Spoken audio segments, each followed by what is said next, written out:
executăm o mâncătorie la Butul Calului. Așa, hai să vedem. În dimineața asta m-am întâlnit cu Tujai.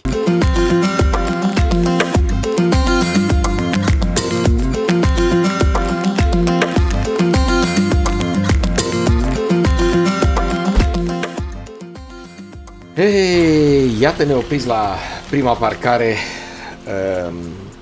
imediat după Wagga Wagga.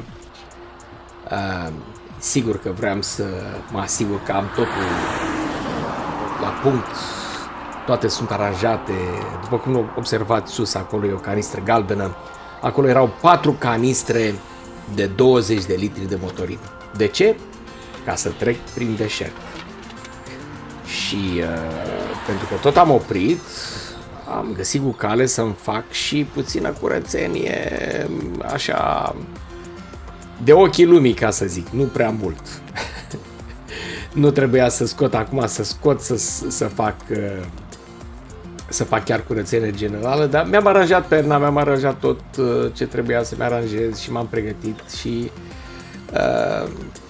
igiena era foarte, foarte importantă și primenirea aerului și absolut totul. Așa încât să nu am probleme la dormit. Dormitul, odihna era foarte, foarte important.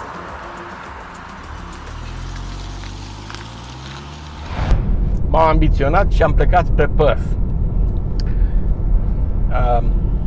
Multă lume m-a sfătuit, nu te duce, e prea departe, sunt 4000 de kilometri, e foarte greu de ajuns, sunt multe pericole. O groază de nuuri în fața mea. Inițial am vrut să plec cu caravana după mine, dar cu caravana ar fi mai greu, pentru că ca să menții o viteză de croazieră de sigură, să nu ai probleme, trebuie să nu sari de 100. Chiar sub este recomandat 80-90 maxim. 90 cu caravana ar fi cum ai avea 140 cu mașina singură. Și așa că am plecat doar cu mașina. Am ajuns la Wagga Wagga, o să vă uitați pe hartă, o să vă arăt. Wagga Wagga, care e la o 500 și ceva de kilometri de Sydney. Și ieri am ajuns acolo, am plecat la ora 4:30 după amiază și am reușit să ajung la Wagga Wagga pe la un 9:30, 10 fără un sfert.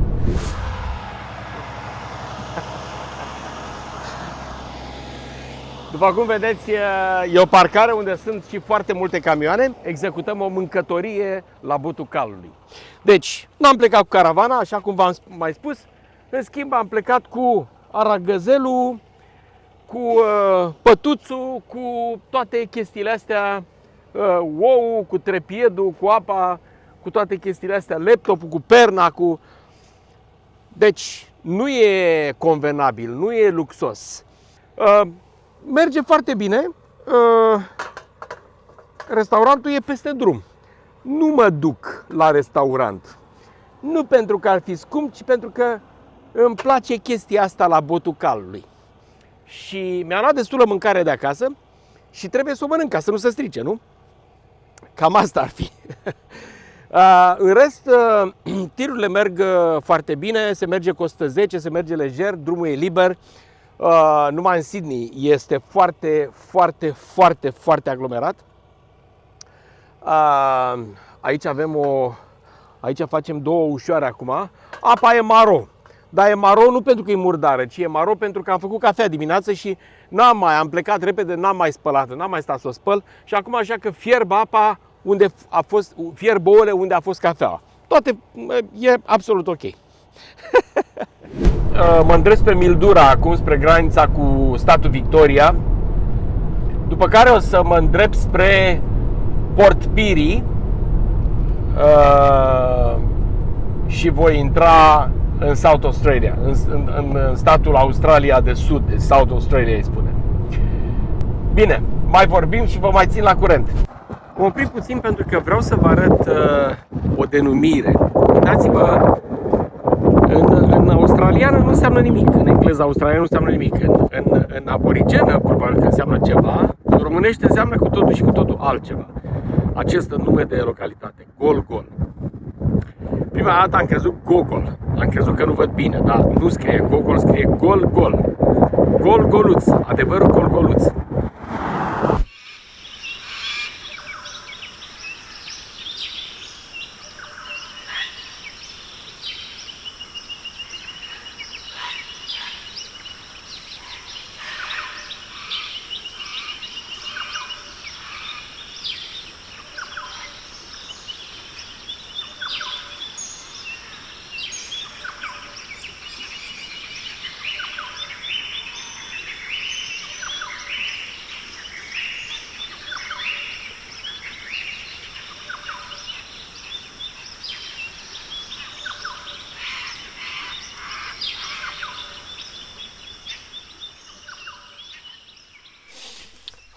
Am ajuns până aici și parcă mi-e lene să ies afară. Este extraordinar și seamănă cu o dimineață. Nu știu cum o să-mi fie până mâine, pentru că este o liniște și o pace aici, este extraordinar. Și aș vrea să stau și mâine aici, probabil. Dar nu mă lasă drumul. Am ajuns mai devreme și e foarte bine că am ajuns mai devreme, pentru că am nevoie să mă refac. Da, o să mai vedem. Deocamdată trebuie să ies afară ca să-mi fac patul acum.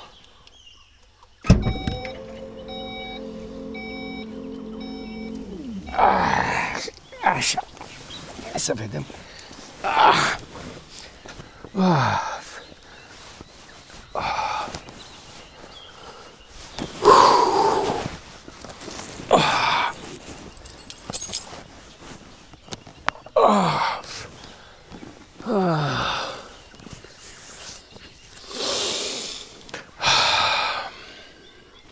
Am zis să fac 1000 de kilometri în 2 zile, să nu-i fac într-o zi. Că într-o zi faci când știi că stai 2-3 zile după aia. Dar dacă știi că nu și că trebuie să mergi în continuu, atunci în ăștia 4000 trebuie să faci niște pauze.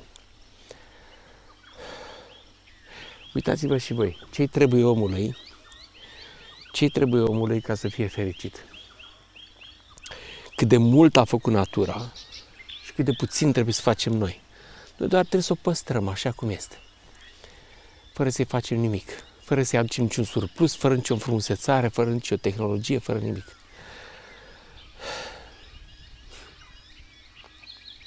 Da. Și mâine merg spre Port Pirie. Port Pirie este un port destul de civil, aș spune, unde nu am loc n-aș avea loc să stau, deci trebuie să merg mai departe. Mâine probabil că o să fac mai mulți kilometri decât astăzi, pentru că trebuie să ajung la Tank Rest Area, adică popasul rezervoarelor. Așa îi spune, popasul rezervoarelor. Deci va trebui să ajung acolo. Da. Hai să vă arăt ce mai e pe aici. Am uitat să vă spun. Locul se cheamă Merbein. Merbein este lângă Mildura. Mildura este un orășel de țară, dar este destul de civil și n-am vrut să stau undeva în oraș, nici să trag pe o stradă, nici să trezească omul cu o mașină dimineața în fața lui. Iar la ora asta, la 6:10, ăștia au închis la 5:30. Asta este. Nu mai e nimeni la nicio recepție, la niciun camping, ca să poată să-ți deschidă. Tu poți să te duci să te culci acolo, dar a doua zi dai cu nasul de ăla care zice, dom'le, a intrat ilegal, deci de ce nu mi-ai plătit chestia? Și n-am chef să fac chestia asta, știi? Așa că sunt aici, sunt bine. Și acum am să vă mai arăt un nene care e aici cu caravana și care abia mi-a răspuns la salut.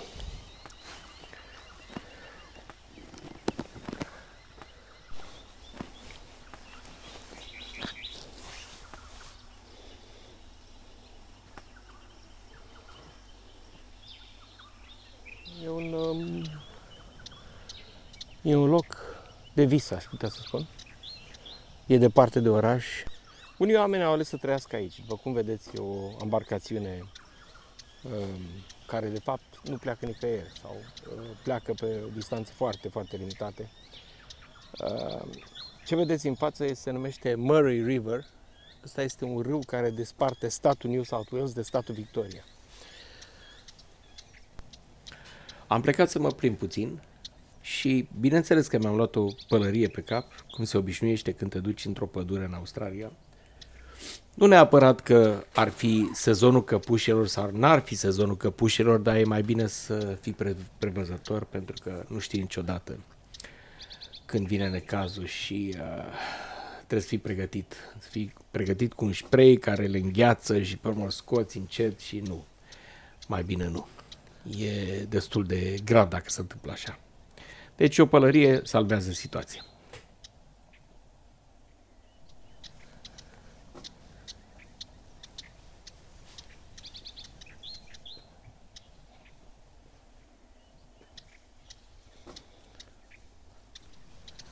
Locul era minunat. Nu știam ce să mai fac de atâta frumusețe. Peste tot în jurul meu, peste tot, numai păsări, peste tot, numai o liniște extraordinară, nemaipomenită. Totuși, trebuia foarte clar să mă gândesc ce fac mâine, pentru că mâine o să o iau din loc și va trebui să conduc foarte mult.